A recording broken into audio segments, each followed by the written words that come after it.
Okay, hello everybody.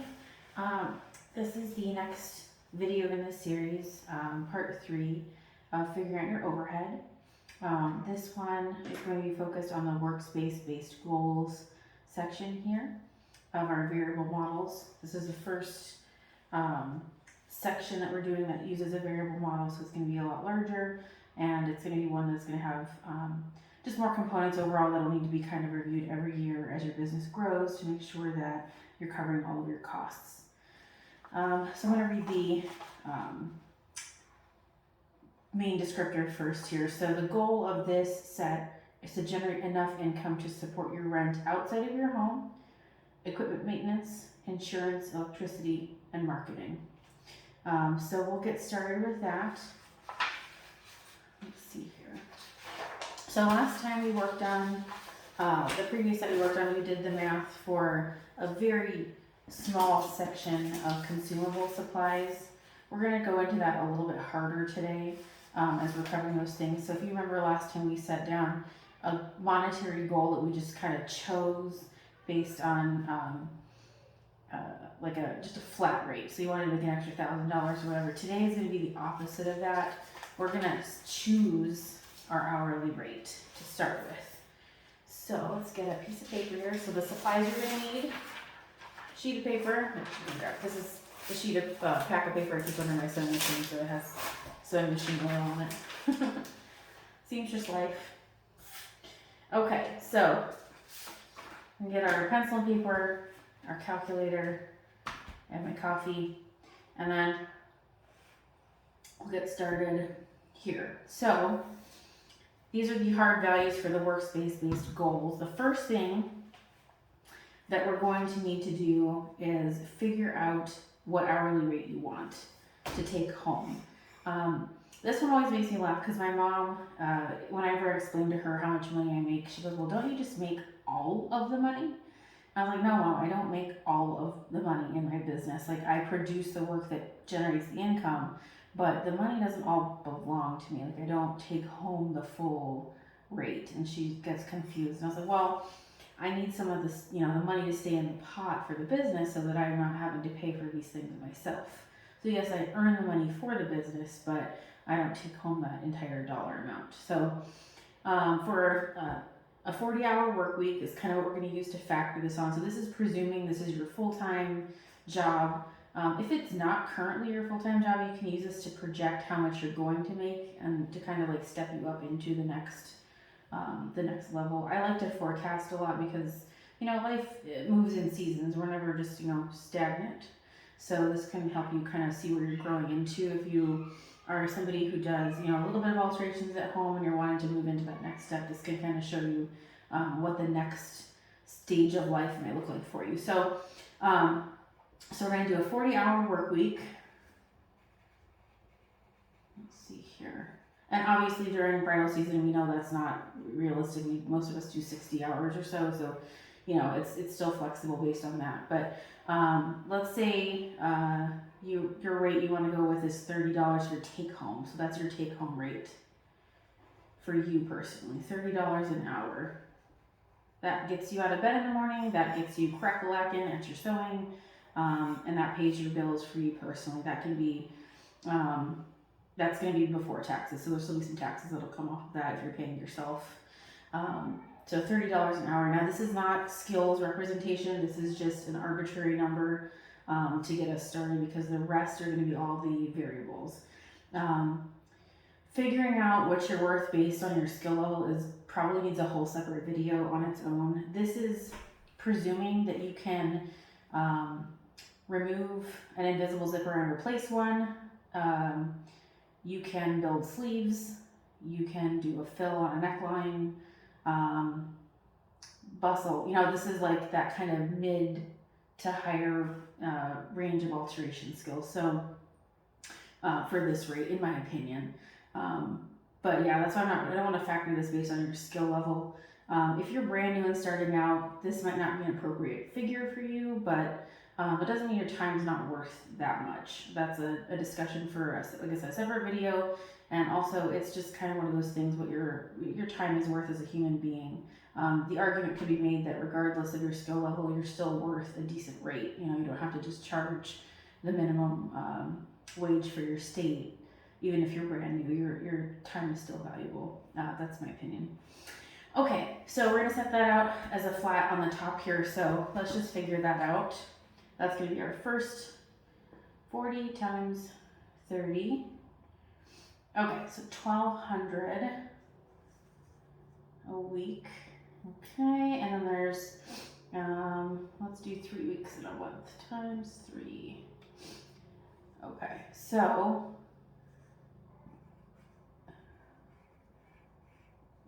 3,600 is going to be one of the numbers. So that'll be something we'll need to end up charging the customers. That's going to be part of what we're factoring here.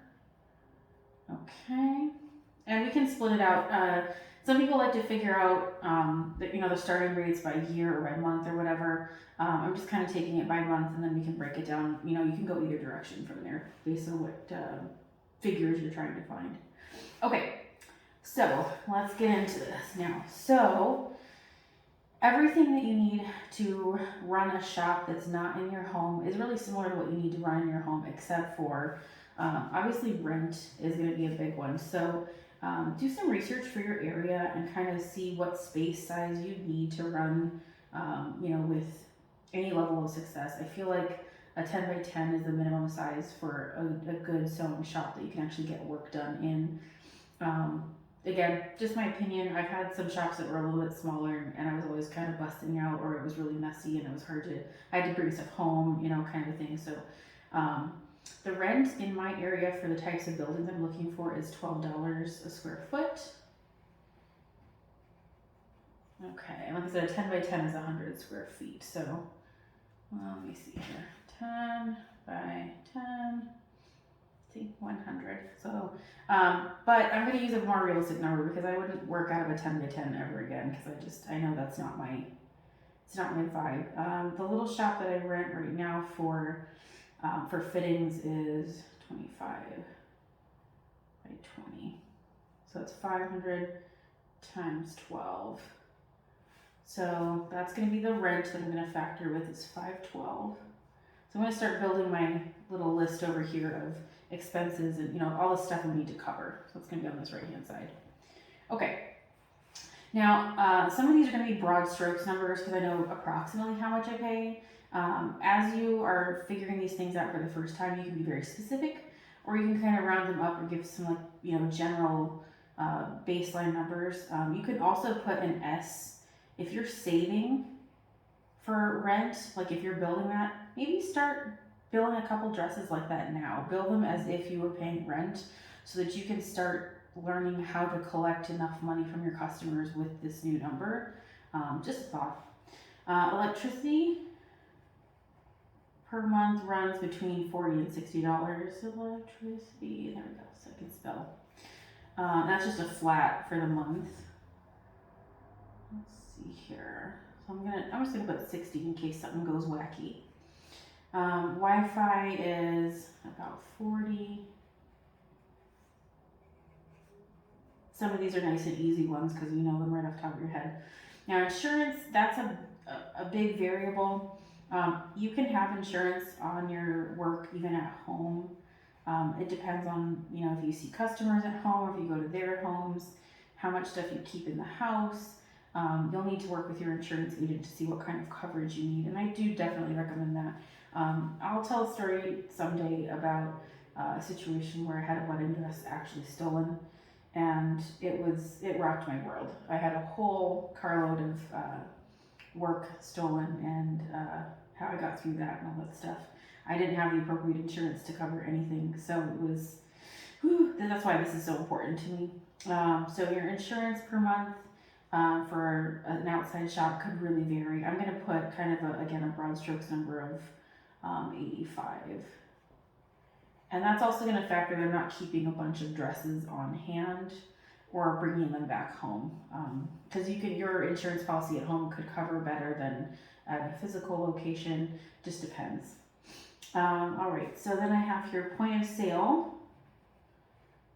point of sale units. So if you're taking Square, if you're doing some sort of card, swiping machine that's separate, Clover, if you're doing anything like that, you'll either need a physical item, a subscription to use it.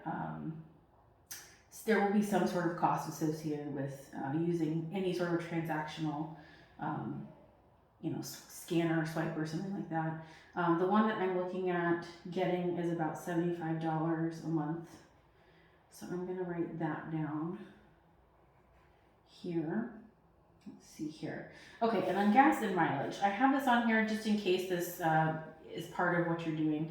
This section could also, anything with your automobile. So if you're looking at buying a vehicle for your business, this could be a good one where you, again, start saving for something like that. Let's say you live in like a rural area and you want to do mobile work, or you want to do delivery. Maybe you they come to you first and then you deliver the dress to them as like a nice package deal or something like that. Or maybe you go to the weddings and lace them up.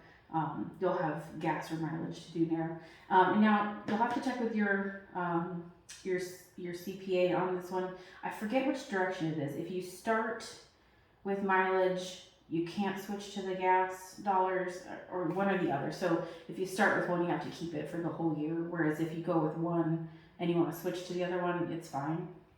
I personally do mileage because in my state it's like 55 or 56 cents a mile, which is much better for me just based on how much I know I spend on gas. So I don't do quite as much mileage anymore. A big component of my business was always mobile, and I'm doing a lot less mobile right now. Just in general, not just from the pandemic, but just in general, I'm doing a little bit less driving. So I'm gonna put, let's see here. This is just so that I know that I have it. Now this, before I write a number down, this also can be covered by a fee that I charge to the customers. That's a travel fee. Now, if you don't feel comfortable charging lots of little fees to people, some people don't like a nickel and dime feel to their ticket. They want just like a flat number. You don't have to charge a travel fee. You can just build it in this way. So that way it's part of the hourly rate that you're charging. Let me go ahead and do, let's see here. Let's just do 60. That's about a tank towards business stuff a month. A tank in an average sized small vehicle. Okay. Gas or mileage. Now some of these obviously might not apply to you, and there might be extra stuff that you need that's not, here. Okay, so that's kind of the basic stuff. I feel like everybody's gonna know what those things are. Now, I had gone over consumables on the previous set that we did. So just going over some basic stuff. And we came up with $550 kind of expenses yearly for oil, bra cups, chalk, thread, interfacing scissors, etc. Now, the stuff that I didn't include on here, we're going to kind of go into that a little bit more. So I also have things like distilled water if you're steaming, zippers, snaps, all the little tiny minutia. And I feel like we should probably, I don't want to double it because that just is kind of arbitrary. It's a little too arbitrary for me. I do, so let's see, water added to this too is another like $12. The distilled water near me is $1 a gallon. And then if I use maybe 1 or 2 a month, that's $24, $25 for the year. So that's not too terrible. But then again, that takes it up to $5.75. So let's go ahead and add a little bit more onto this. Maybe let's round this up to like an 8 even for the extra supplies. Let's see here. I'm gonna space this out so I can kind of see. And again, this is pretty low. This is for standard items. Now, if you have a business where you actually create garments from scratch and you're buying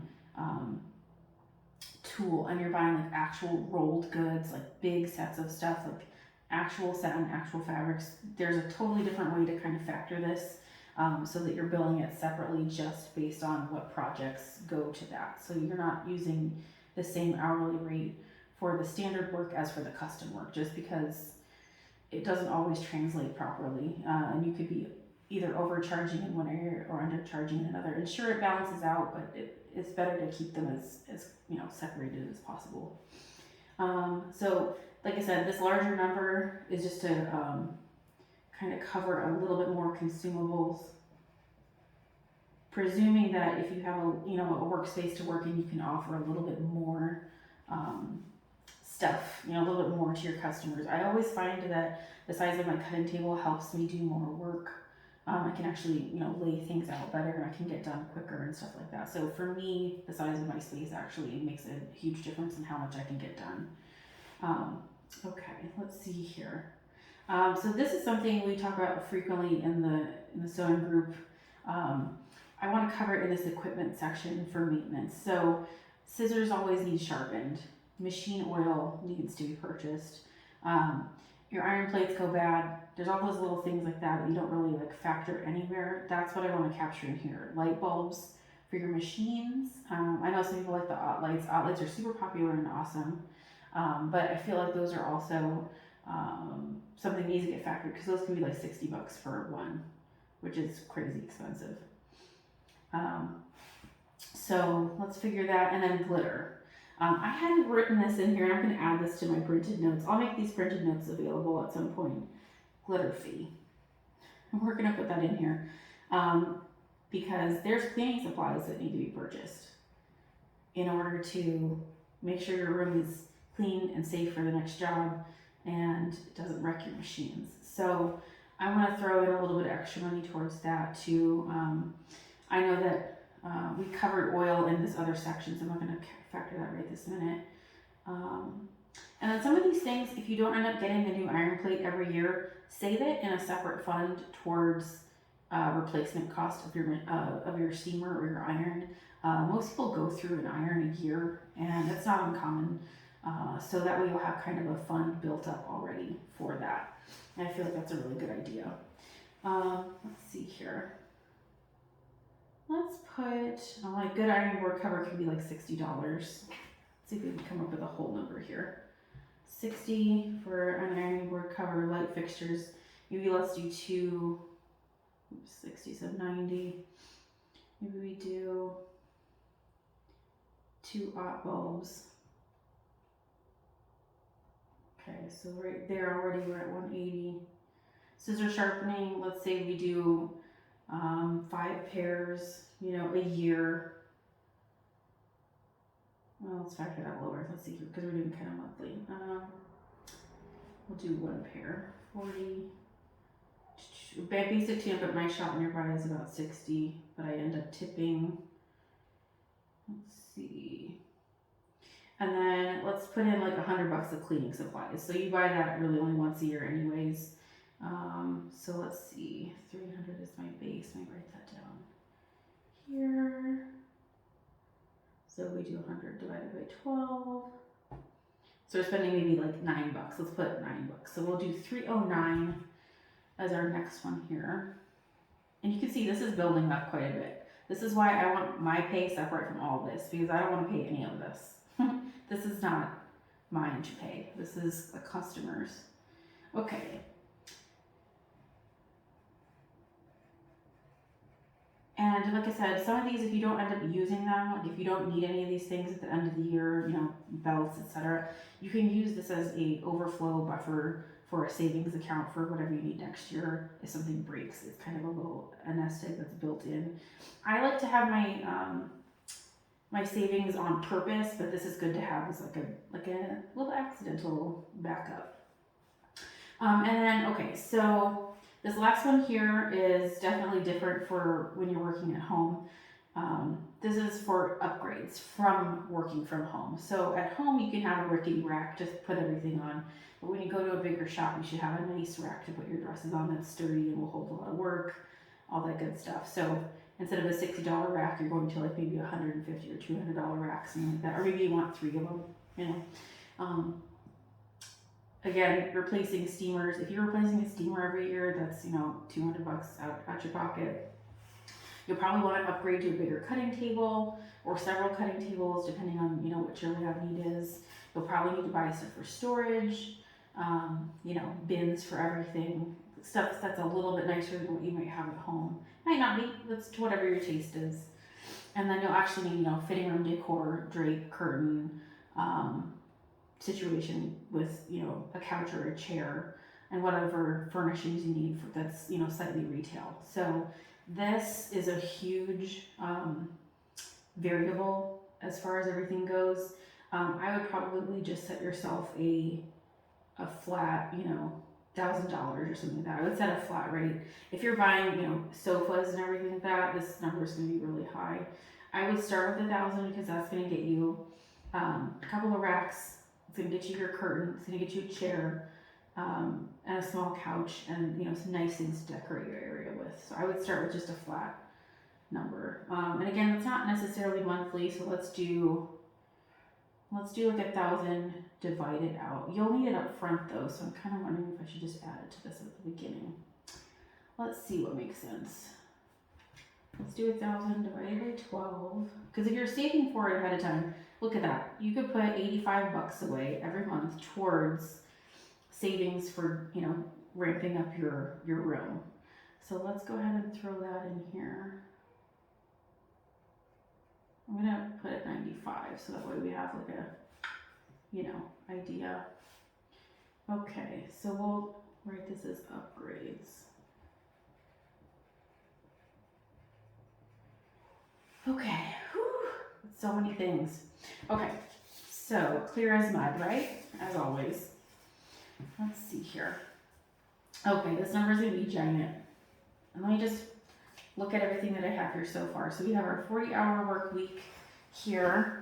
Make sure I'm still in frame. I realize I'm sitting super low. Okay.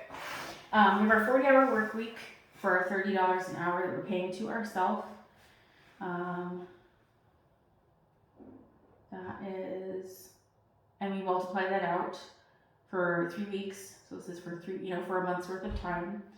Let's see here. We have our rent for a month, electricity month, Wi-Fi month. These are all months. Consumables, this is for a year. So let me go ahead and split this out. This one I already split out for the month. This was a year. And equipment, this was for the year. So let me divide these out before we add them together, or they're going to make our number really high. I mean, you'll end up with a lot of savings. Okay. So this will be $66 a month then. So we'll use this number to add, and then 309 divided by 12 months, so 25. Okay.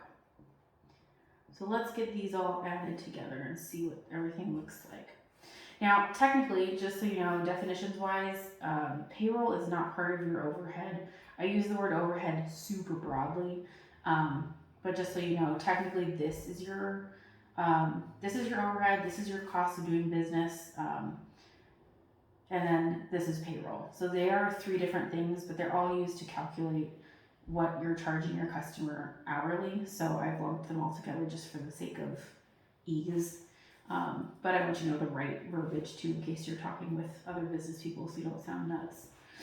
Okay, so we're gonna do 3,600 plus 512 plus 60 plus 40 plus 85 plus 75 plus 60 plus 66 plus 25, 75 plus 95. Okay, so that brings us to 4,618.75.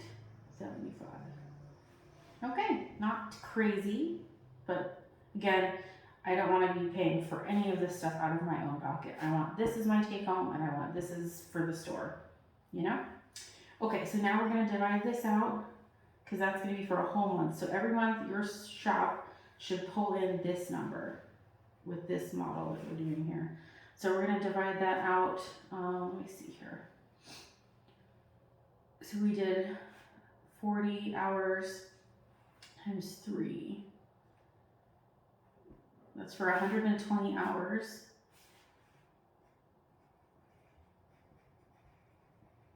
So then we will do a little solving here. So we'll do 46, 1875. So we will multiply or divide by the 120.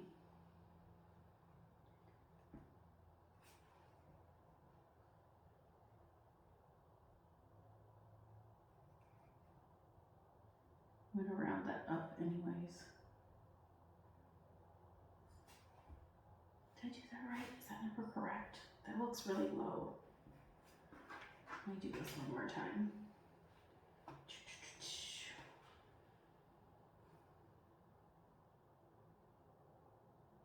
I must have missed somebody. Let's check it out one more time.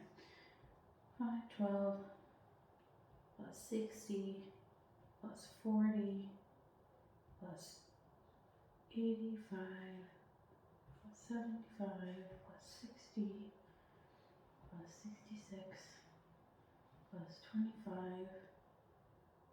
plus 95. Yeah, no, that's right. Okay, and then divided by 120, that's our number of hours we're working per month. Okay, so that's what that's going to come out to, which is absolutely wild to me. I would still charge a lot more personally because this is bridal. But as you can see, even still, if you're charging a reasonable amount, you can work towards affording some of these items that maybe you weren't sure that you could afford.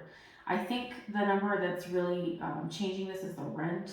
That's kind of what's throwing the number off. This is a relatively small workspace. So let's do one that factors like a larger workspace. Let's try that.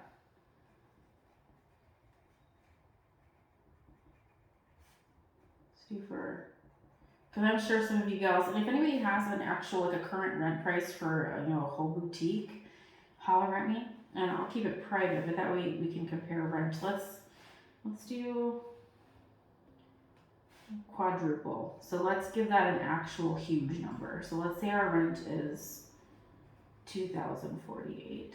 Okay, let's try some big boy numbers here. Okay, 3,600 plus 2,048 plus 60 plus 40 plus 85 plus 75 plus 60 plus 66 plus 25, 75. Okay, so that's going to give us this number, $6,059.75 divided by 120 hours.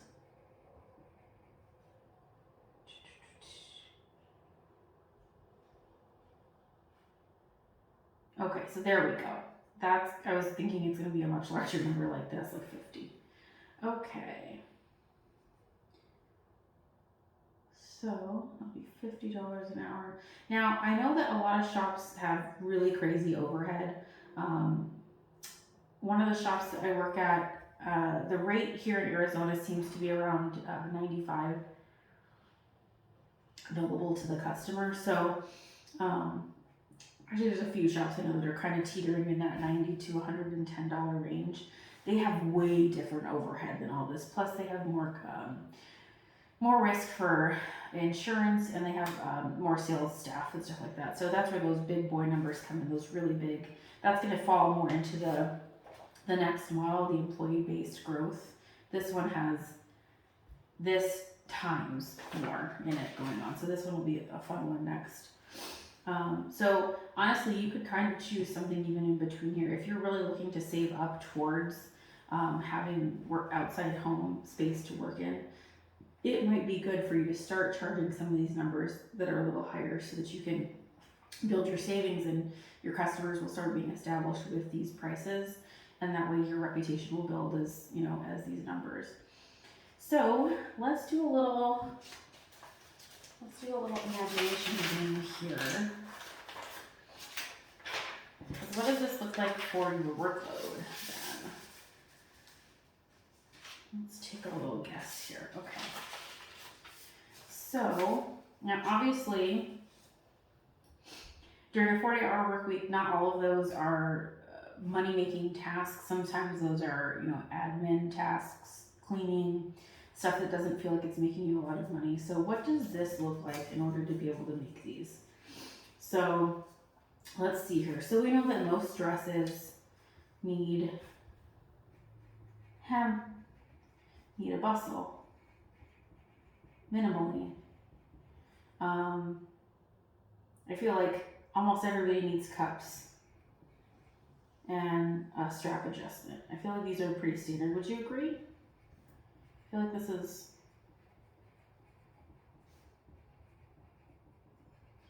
like A. So let's call this A. So that's a simple, standard, normal situation. Obviously there could be, you know, complicated versions of this where we have an easy one and we have a harder one. They just need, you know, it's a really hard hem, but it just needs a hem, but it's, you know, one of these situations. So we have an easy version and a hard version of both A and B. And then we have the ones where we actually are doing some custom on them with an actual, like a fill or a build to go with all the additional ones.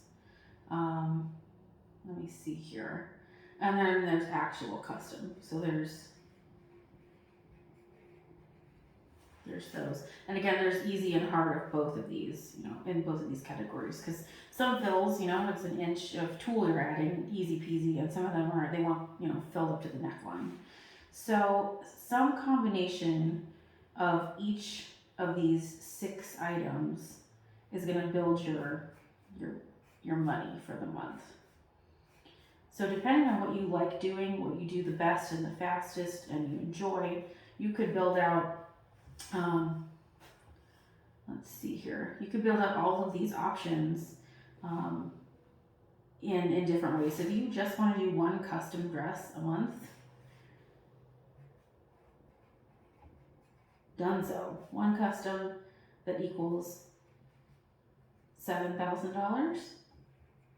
That could be it for the entire month, and you'd be fine.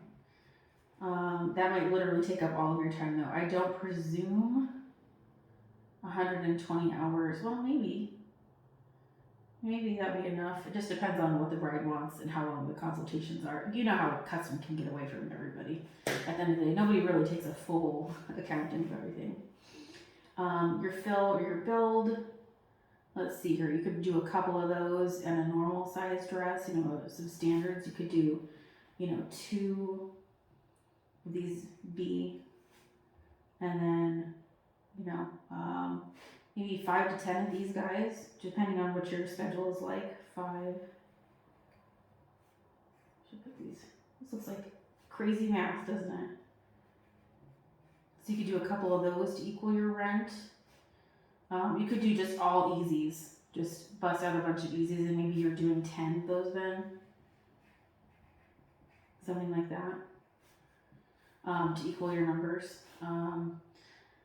This could be a lot of fun to, you know, look at what you've done over the last month and see what could get you to reach this number. You could probably look at your last several tickets. Now you can see here, if you're charging $200 a dress or $250 or whatever, let's see here, 60, 59 divided by 250. So your standard dress, you're going to do 24 of them. So if you want to do some standard bridesmaids dresses, you're going to need to do 24 250 dresses to get this rent paid. Well, I say rent, but you know, to get this actually all covered. So that's where you can figure out, do you like doing that kind of work? Does it help you get towards your goal, or is it actually hindering you? Because in the amount of time that you spent doing those, you could have done a few of, you know, some other types of dresses that make you more money for the same amount of time, and then you're less exhausted, unless that's your jam. I have definitely worked some seasons where we did 24 bridesmaid dresses in a month, and I did not enjoy it. So that's just me, though.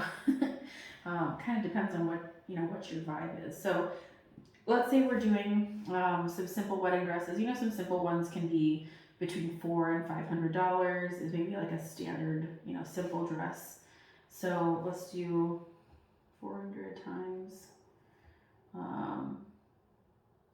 5.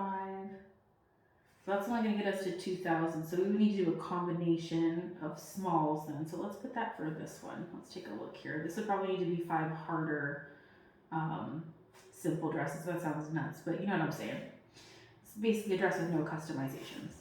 So let's say we do 2,000 over here.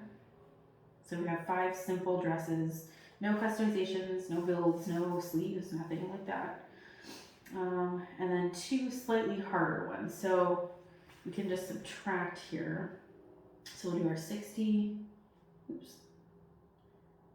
59, 75, minus those easy ones, minus 2,000.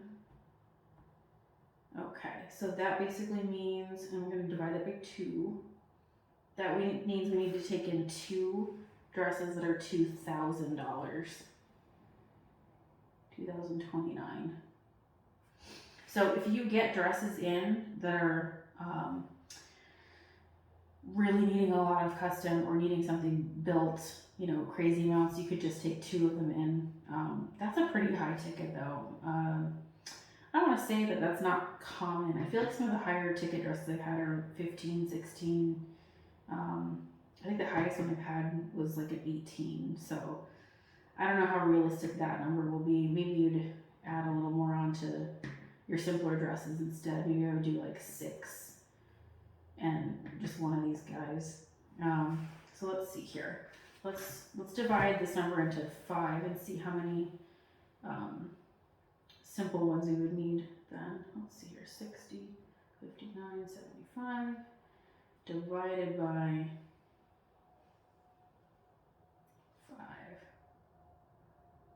5. Okay, so that would mean your average ticket would need to be 12.11. That's actually not that bad. So that would be your average ticket then for those dresses. Oops, I can't spell. Ticket. There we go. That's actually not terrible. And you know what? If you started charging these prices, I don't think 50 an hour is an insane amount at all. Even if you are transitioning from home to a shop, I think that's a reasonable number to be asking. So I think $1,200 a dress, doing 5 of those a month, I think is in a reachable ballpark, depending on what part of the country you're in. If you're nervous, use that lower rate. I know that some of y'all gals, bless your hearts, think that because you are out in the middle of nowhere, you don't deserve to make as much money. We'll work on that, because you do. You deserve to make the money that you're worth. Okay. Oh, we're going to use this number. So let me see here. 46, 18. We're going to divide that by 5. So for those dresses, if you're charging a $39 an hour rate, your average ticket then would be just under $1,000. So right at $950. So that would get you covered for that, and maybe give you a little buffer to build up for outside the house rent savings. Wow. Oh, that's so much fun to me. I never thought I would enjoy math, and as you can see, this is not difficult math, but this is fun math to where you can actually feel like you know, you're seeing something. You're seeing a picture be built in front of your eyes about your future and your business. I mean, we spend so much time doing this, and it's like, what are we doing it for? And it's like, well, I'm doing it for this. I'm doing it to build something, you know, to really make it worth the time and money that I put in here, and the time away from my family, and the time, you know, that I'm using is working towards something, and is working towards this. So, all right, well, that's going to wrap everything up for this third section here. I can hear my baby getting excited to hear me and have me come back out. I'm going to wrap up for here. If you guys have any questions on this one, let me know. If you want to see some specific breakdowns or anything, we can do that too. I feel like if you guys want to throw me some of your numbers that you've been charging, we can run those and come up with some scenarios. I always think it's fun to see how much do I need to do in a month to make the number of money that I'm looking for. So this is pretty simple math, as you can see. You just get a calculator and muddle your way through it. Yeah. So holler at me if you guys have any questions. Thank you guys so much.